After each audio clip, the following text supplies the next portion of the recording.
تفسیر ضیاء القرآن جلد نمبر 3 16واں پارہ۔ بسم اللہ الرحمن الرحیم۔ سورہ طٰہٰ آیت نمبر 105۔ وَيَسْأَلُونَكَ عَنِ الْجِبَالِ فَقُلْ يَنسِفُهَا رَبِّي نَسْفًا۔ ترجمہ: اور وہ آپ سے پہاڑوں کے انجام کے بارے میں پوچھتے ہیں، آپ فرمائیے میرا رب انہیں جڑوں سے اکھیڑ کر پھینک دے گا۔ سورہ طٰہٰ آیت نمبر 105 کی تفسیر۔ کفار کو جب بتایا جاتا کہ قیامت کے روز ہر چیز زیر و زبر اور سارا نظام درہم برہم کر دیا جائے گا تو وہ فوراً اعتراض جڑ دیتے کہ یہ اونچے اونچے پہاڑ جو بلندی میں آسمان سے باتیں کر رہے ہیں یہ کہاں جائیں گے؟ اس کا جواب دیا جا رہا ہے ان آیات کے مشکل الفاظ کی تشریح ناسفا نسفا۔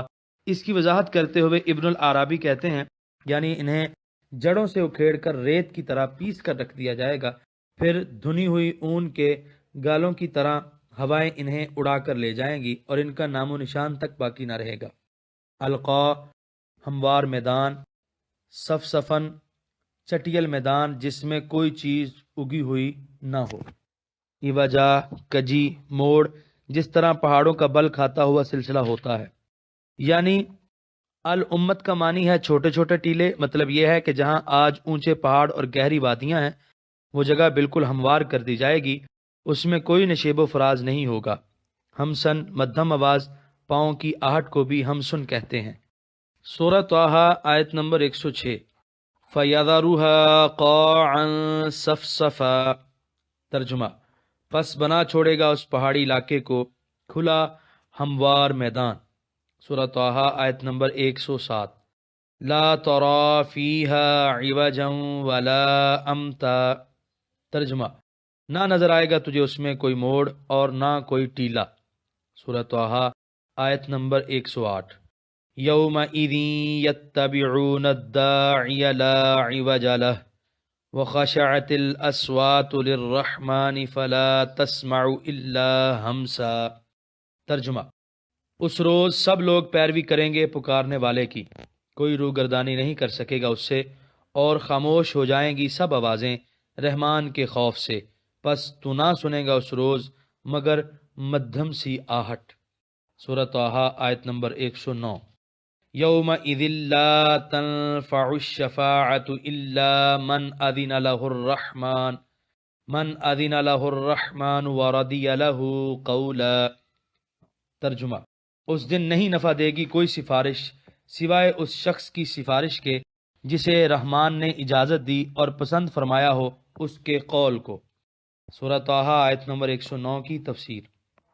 یہ مضمون کئی بار گزر چکا ہے، یعنی قیامت کے روز یہ نہیں ہوگا کہ جس کا جی چاہے گا اٹھ کر شفاعت کرنے لگے گا، بلکہ اس روز وہی شفاعت کرنے کی جرت کرے گا جسے پہلے بارگاہ رب العزت سے اس کا اذن مل چکا ہوگا، جیسے انبیاء، اولیاء، صلحاء وغیرہ، اور انہی کے حق میں شفاعت کی جائے گی جن کا کلمہ شہادت عند اللہ مقبول ہو، اور جو بے ایمان ہو کر مرے گا اس کے لیے کوئی شفاعت نہیں ہوگی۔ سورہ طٰہٰ آیت نمبر 110۔ یعلم ما بین ایدیہم وما خلفہم ولا یحیطون بہ علما۔ ترجمہ: وہ جانتا ہے لوگوں کے آنے والے حالات کو اور ان کے گزرے ہوئے واقعات کو، اور لوگ نہیں احاطہ کر سکتے اس کا اپنے علم سے۔ سورہ طٰہٰ آیت نمبر 110 کی تفسیر۔ حضرت صدر الافاضل مولانا محمد نعیم الدین مراد آبادی قدس سرہ لکھتے ہیں یعنی تمام کائنات کا علم ذات الہی کا احاطہ نہیں کر سکتا، اس کی ذات کا ادراک علوم کائنات کی رسائی سے برتر ہے، وہ اپنے اسماء و صفات اور اثار قدرت و شیون حکمت سے پہچانا جاتا ہے۔ عقل چلاک اللہ تعالیٰ کو کس طرح پا سکتی ہے؟ کیونکہ وہ فہم و ادراک کی حد سے بہت بلند ہے، تو اگر اس کی معرفت حاصل کرنا چاہتا ہے تو اس کے اسماء حسنہ اور صفات کمال میں غور و فکر کر، کیونکہ کوئی شخص اس کی ذات کی حقیقت سے واقف نہیں ہے۔ سورہ طٰہٰ آیت نمبر 111۔ وعنت الوجوہ للحی القیوم وقد خواب من حمل ظلما۔ ترجمہ: اور فرط نیاز سے جھک جائیں گے سب لوگوں کے چہرے حی و قیوم کے سامنے، اور نامراد ہوا جس نے لادا اپنے سر پر ظلم کا بار گراں۔ سورہ طٰہٰ آیت نمبر 111 کی تفسیر۔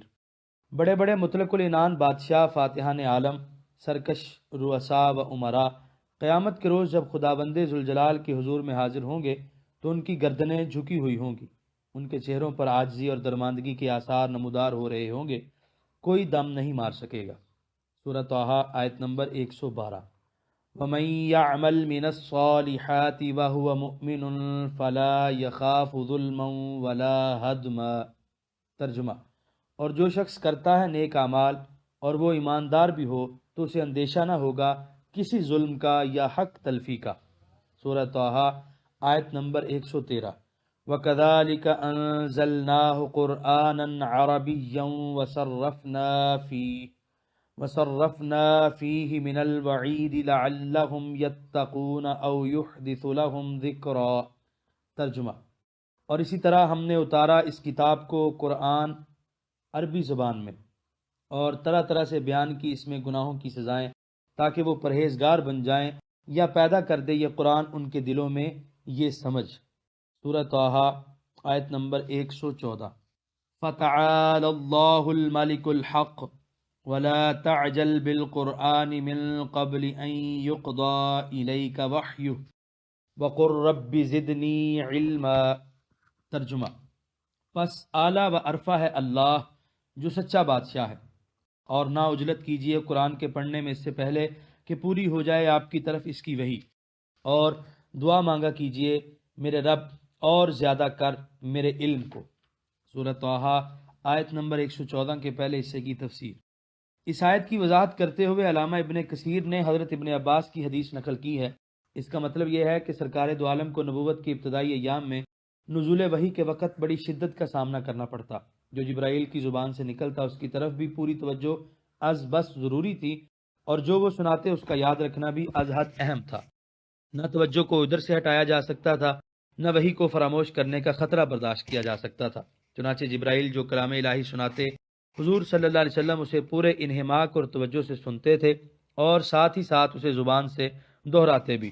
دونوں بوجھوں کا بیک وقت متحمل ہونا گراں اور شاق ضرور تھا، لیکن نبوت کی نازک ذمہ داریوں کے پیش نظر اس کے بغیر چارہ کار بھی نہ تھا۔ اللہ تعالیٰ نے اس مشکل کو یہ فرما کر آسان کر دیا کہ اے محبوب، جبرائیل جب میرا کلام پڑھ کر تمہیں سنائے تو آپ سنتے رہیے، اور یہ فکر نہ کیجیے کہ بھول جائے گا۔ اسے یاد کرا دینا اور اس کے معنی و مطالب سے آگاہ کر دینا ہم نے اپنے ذمہ لے لیا ہے، آپ کو اس کے لیے متردد اور پریشان ہونے کی ضرورت نہیں۔ حصول علم کا عام طریقہ تو یہی ہے کہ استاد جو کہے شاگرد اسے غور سے سنتا بھی جائے اور ساتھ ساتھ اسے ذہن میں محفوظ بھی کرتا جائے، لیکن رب محمد صلی اللہ علیہ وسلم کے عطیات نرالے ہیں، وہ بغیر مشقت کوئی نعمت عطا فرماوے تو یہ اس کا کرم ہے۔ میں نے جب عصر حاضر کے ایک مشہور مصنف کی تفسیر میں یہ پڑھا تو انتہائی دکھ ہوا۔ وہ لکھتے ہیں، نبی صلی اللہ علیہ وسلم وحی کا پیغام وصول کرنے کے دوران میں اسے یاد کرنے اور زبان سے دہرانے کی کوشش فرما رہے ہوں گے۔ اس کوشش کی وجہ سے آپ کی توجہ بار بار ہٹ جاتی ہوگی، سلسلہ اخذ وحی میں خلل واقع ہو رہا ہوگا، پیغام کی سماعت پر توجہ پوری طرح مرکوز نہ ہو رہی ہوگی۔ اس کیفیت کو دیکھ کر یہ ضرورت محسوس کی گئی کہ آپ کو پیغام وحی وصول کرنے کا صحیح طریقہ سمجھایا جائے۔ اس طرح آگے چل کر لکھتے ہیں، ابتدائی زمانے میں جبکہ نبی صلی اللہ علیہ وسلم کو اخذ وحی کی عادت اچھی طرح نہ پڑی تھی، آپ سے کئی مرتبہ یہ فعل سرزد ہوا ہے۔ تفہیم القرآن از مولانا مودودی، جلد سوم، صفحہ 129۔ میرے جیسا مبتدی بہرحال اس عبارت کا مدعا نہیں سمجھ سکا۔ وصول وحی کے لیے حضور کی یہ حرص اور مشقت حضور کا کمال اور احساس ذمہ داری کا ثبوت تھا یا وجہ نقص تھی؟ اللہ تعالیٰ کا یہ ارشاد اس کا محض احسان اور لطف تھا یا کسی غلطی کی اصلاح اور کوتاہی کی تلافی تھی؟ کیا نبوت اور اس کے لوازمات واہبی ہیں یا کسبی اور عادت سے حاصل ہوتے ہیں یا چیزیں غور طلب ہیں؟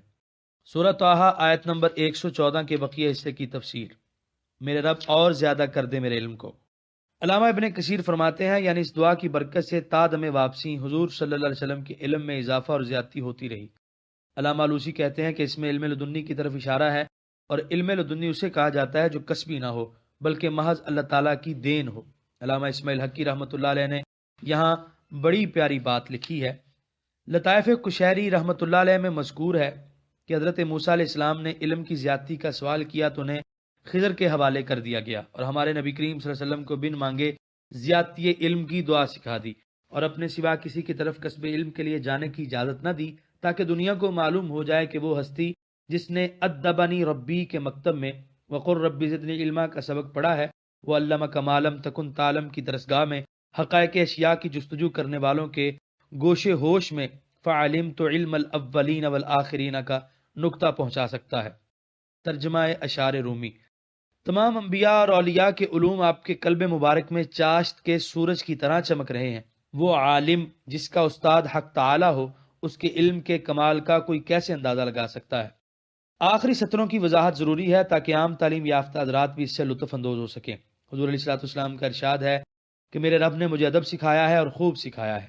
گویا یہ وہ مدرسہ ہے جس میں حضور صلی اللہ علیہ وسلم نے تعلیم حاصل کی ہے، اور اس مدرسے کا پہلا سبق ہے وَقُلْ رَبِّ زِدْنِی عِلْمًا، یعنی ہر وقت یہ دعا مانگو کہ اے میرے رب میرے علم میں مزید اضافہ فرما۔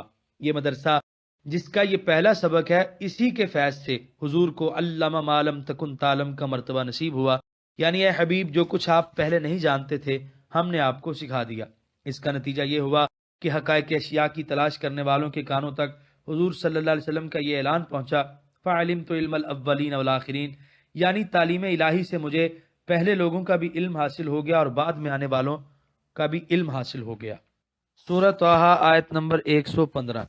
وَلَقَدْ عَهِدْنَا إِلَىٰ آدَمَ مِن قَبْلُ فَنَسِيَ وَلَمْ نَجِدْ لَهُ عَزْمًا۔ ترجمہ، اور ہم نے حکم دیا تھا آدم کو اس سے پہلے کہ وہ اس درخت کے قریب نہ جائے، سو وہ بھول گیا اور نہ پایا ہم نے اس لغزش میں اس کا کوئی قصد۔ سورہ طٰہٰ آیت نمبر 115 کے پہلے حصے کی تفسیر۔ اور ہم نے حکم دیا تھا آدم کو۔ موسیٰ علیہ السلام کا واقعہ ذکر کرنے کے بعد حضرت آدم علیہ السلام کا قصہ بیان فرمایا جا رہا ہے۔ موسیٰ کو جن لوگوں سے واسطہ پڑا تھا وہ بدکار اور گمراہ لوگ تھے، لیکن ان کی گمراہی اور بدکاری میں عناد، سرکشی اور نافرمانی کا رنگ بھرا ہوا تھا۔ وہ اپنی سرکشیوں پر فخر کرتے تھے، غرور و نخوت سے ان کی گردنیں اکڑی رہتی تھیں۔ ظلم و ستم کی روش کو ترک کرنے کے لیے انہیں بارہا نصیحتیں کی گئیں، مگر ہر بار عصیان و فسوق کا جذبہ ان میں تیز ہوتا گیا۔ اس کا نتیجہ یہ نکلا کہ غضب الہی جوش میں آیا اور سمندر کی موجیں انہیں اور ان کے جاہ و جلال کو تنکوں کی طرح بہا لے گئیں۔ قصہ آدم میں بھی لغزش کا وقوع ہے۔ حکم الہی کی بجا آوری میں کھلی کوتاہی تھی، لیکن اس لغزش اور کوتاہی میں رعونت اور تکبر کا کوئی نشان نہ تھا۔ بھولے سے ایسی راہ پر قدم اٹھ گئے تھے جہاں جانے سے اللہ تعالیٰ نے صاف طور پر منع کیا تھا۔ حکم عدولی یقیناً ہو گئی تھی، لیکن نافرمانی کا قصد ہرگز نہ تھا۔ قصور بلا شبہ سرزد ہو گیا تھا، لیکن قصوروار بن کر سامنے آنے کا ارادہ موجود نہ تھا۔ جب متنبہ کیا گیا تو بارے ندامت سے کمر دوہری ہو گئی، فرط حیا سے آسمان کی طرف نگاہ تک نہ اٹھ سکتی تھی۔ اس لیے قدرت کا سلوک آدم علیہ السلام سے وہ نہ تھا جو فرعون سے کیا گیا۔ زبان قدرت نے خود عذر بیان کر دیا، فرمایا فناسیہ ولم نجد لہ عزما۔ آدم نے یہ غلطی دانستہ نہیں کی بلکہ بھولے سے بلا ارادہ یہ خطا ہو گئی۔ پھر عفو درگزر سے کام لے کر صرف خطا بخشی تک بات ختم نہیں ہوئی، بلکہ رحمت کردگار اور آگے بڑھی اور شکستہ خاطر وقف حزن و ملال اور مصروف آہ و بکا آدم کو اٹھایا اور اپنے دست کرم سے سر پر ثم اجتباہ ربہ کا چمکتا دمکتا نورانی تاج رکھ دیا۔ اسی صورت کی آیت 122 ملاحظہ ہو۔ اس واقعے کو ذکر کر کے اپنے بندوں کو بتایا کہ اگر بشری کمزوری کی وجہ سے یا جذبات کی شدت سے مجبور ہو کر کوئی گناہ کر بیٹھو تو سرکشی کی راہ اختیار نہ کر لو، ورنہ تمہارا حشر وہی ہوگا جو فرعون کا ہوا، بلکہ توبہ اور انابت کو اپنا شعار بنا لو۔ تمہارے ساتھ وہی کریمانہ برتاؤ کیا جائے گا جو توبہ اور انابت کے راستے پر چلنے والے ہر راہ رو کے ساتھ کیا جاتا ہے۔ قصہ آدم اس سے پہلے بھی کئی بار گزر چکا اور اس کے بعد بھی مختلف صورتوں میں اس کا بیان آئے گا۔ اس قصے کے کئی پہلو ہیں۔ سیاق و سباق کی موافقت میں ہر جگہ اس واقعے کے اسی پہلو کو نمایاں کیا گیا ہے جس کا نمایاں کرنا وہاں ضروری ہے، اس لیے تکرار کے باوجود اس کی افادیت میں کوئی کمی محسوس نہیں ہوتی۔ ضیاء جلد اول میں سورہ البقرہ کی آیات 30 تا 39 کے حواشی، نیز جلد دوم سورہ آراف کی آیات 11 تا 25 کے حواشی ملاحظہ ہوں۔ یہاں فقط کلمات کی تشریح اور توضیح پر اکتفا کیا جائے گا۔ سورہ طٰہٰ آیت نمبر 115 کے دوسرے حصے کی تفسیر۔ سو وہ بھول گیا، اس کا مفہوم بیان کرتے ہوئے علامہ راغب لکھتے ہیں، یعنی نسیان کا معنی ہے انسان کا اس چیز کو محفوظ نہ رکھنا جو اسے ودیت کی گئی۔ اس کی وجہ کبھی دل کی کمزوری، کبھی غفلت ہوتی ہے اور کبھی قصدن بھی انسان کسی چیز کو اپنے دل سے محو کر دیتا ہے، اور یہی نسیان اللہ تعالیٰ کے نزدیک مذموم ہے۔ سورہ طٰہٰ آیت نمبر 115 کے بقیہ حصے کی تفسیر۔ اور نہ پایا ہم نے اس لغزش میں اس کا کوئی قصد۔ عزم کے معنی کسی کام کے کرنے کا تہیہ کر لینا۔ آیت کا ایک مفہوم تو یہ ہے کہ آدم علیہ السلام سے جو حکم عدولی ہوئی اس میں ان کے عزم کا دخل نہیں کہ آپ نے اپنے ارادے اور مرضی سے اس درخت کا پھل کھایا ہو۔ دوسرا مطلب یہ بھی بیان کیا گیا ہے کہ حکم الہی پر ثابت قدم رہنے کی آپ میں ہمت نہ تھی۔ شیطان نے جب دل میں وسوسہ ڈالا تو آپ فوراً اس کے فریب میں آ گئے۔ اگرچہ بعض حضرات نے آیت کے اس مفہوم کو ترجیح دی ہے، لیکن اس احکر کے نزدیک پہلا معنی زیادہ مناسب ہے، کیونکہ فناسیہ کا لفظ اسی طرف اشارہ کر رہا ہے۔ یعنی آیت کا مفہوم یہ ہے کہ آپ نے قصداً اس درخت کا پھل نہیں کھایا بلکہ بھول کر کھا بیٹھے۔ یہاں پر 16ویں پارے کا 15واں رکوع مکمل ہوا۔ قرآن کریم کے مفہوم کو واضح کرنے کی یہ فقیرانہ کوشش اگر آپ کو اچھی لگی ہو اور آپ ہماری حوصلہ افزائی کرنا چاہیں تو اس ویڈیو کو شیئر کر دیجئے، کیونکہ تبلیغ دین فرض ہے۔ ہم نے اپنے حصے کا چراغ روشن کیا، دعا ہے کہ آپ بھی اپنے حصے کا کریں۔